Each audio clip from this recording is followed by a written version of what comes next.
विकास के मुद्दे पे ही आगे बढ़ रहे हैं। लेकिन आज जो मुख्यमंत्री जी आए, उन्होंने कहना चाहिए था कि जैसे हॉस्पिटल में डॉक्टरों की कमी है और यहाँ हमारा GGIC है, वहाँ टीचरों की कमी है, तो उस मुद्दे पर उन्हें बोलना चाहिए था। अभी वो आए हैं सिर्फ कहते चुनाव प्रचार के लिए, और कभी उन्होंने मतलब इस मुद्दे पर नहीं बोला अभी तक। और हम यहाँ विकास के मुद्दे पे ही आगे जा रहे हैं, हमें सिर्फ विकास करना है बस। ठीक। इस तरह से माननीय मुख्यमंत्री जी यहाँ इस नगर पालिका के चुनाव में उतरे हैं, मुझे लग रहा है कि आज के बाद चुनाव का रुख चेंज हो गया। जो कल तक हमारा जो प्रचार था, वो हमारा प्रचार ये था कि हम 3 कैंडिडेट इसमें थे। हमने कहा 3 के 3 कैंडिडेटों में आप विचार कीजिए, जो व्यक्ति यहाँ पर इस नगर पालिका की मूलभूत समस्याओं से अवगत हो और उन मूलभूत समस्याओं को आगे बढ़ाने का काम फॉर फ्यूचर कर सकता हो, तो उसी मुद्दे पर हम जो है एक स्लोगन के साथ हम आगे चल रहे थे कि इनको देखो बार बार और हमको देखो एक बार। इसके सिवाय हमने कोई भी जो है प्रचार प्रसार में कहीं पर भी कोई जिक्र नहीं किया, केवल यहाँ के विकास के नाम पर ही जो है हमने वोट मांगा। लेकिन आज की परिस्थितियाँ कुछ बदल गई हैं। आज से आज जिस तरह से माननीय मुख्यमंत्री जी यहाँ पर नगर के छोटे छोटे वार्डों में, मैं कहूँगा वार्ड ही लगाओ, जिस तरह से चुनाव प्रचार में उतरे हैं, ये कहीं कहीं उनको भय है। आप लगा लीजिए, आज उनको माननीय मुख्यमंत्री जी का 3 साल का कार्यकाल हो गया है।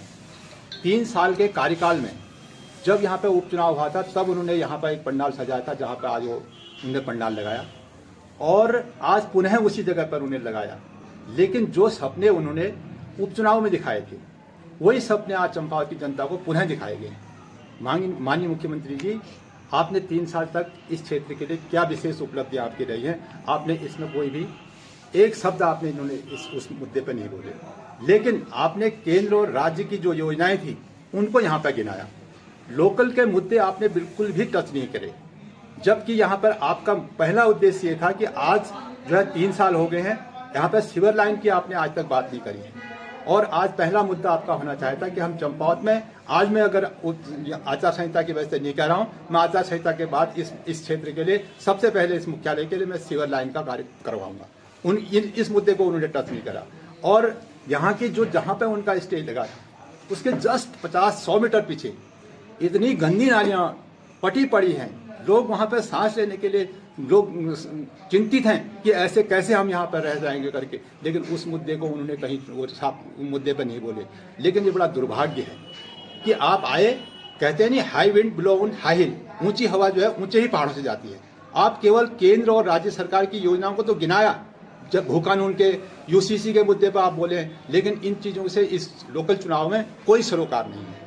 सबसे पहले उनका मुद्दा होना चाहता कि हम यहाँ पर इस चंपावत नगर को सबसे पहले स्वच्छ रखेंगे, यहाँ पर लाइटिंग व्यवस्था अच्छी करेंगे, रोडों का आप लगाइए उनके ही क्षेत्र में 3 साल जहाँ हो गए हैं, रोड नहीं है तो वोट नहीं है के नारे और स्लोगन आज भी जो है गाँव में टंगे हुए हैं। इसको कौन देखेगा?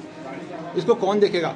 माननीय मुख्यमंत्री जी, आपको आपके उपचुनाव में आपको यहाँ की जनता ने इतना प्यार और स्नेह दिया कि आपको 100 में से 95 लोगों ने आपके मत दिया, कि आपसे अपेक्षा रखी कि आप मुख्यमंत्री बनेंगे, आप कुछ भी बोलेंगे तो वो जियो हो जाएगा, गवर्नमेंट ऑर्डर हो जाएगा। लेकिन वहाँ पर आपने संकोच किया है। आज बड़े दुर्भाग्य की बात है, इस चंपावत में आपको इस छोटे छोटे चुनाव में उतरना पड़ रहा है। आप कह रहे हैं महाराज ट्रिपल इंजन, आपने ट्रिपल इंजन की बात करी है। अरे माननीय मुख्यमंत्री जी, ट्रिपल इंजन का आपका इससे पहले भी तो आपका ट्रिपल इंजन ही चल रहा था।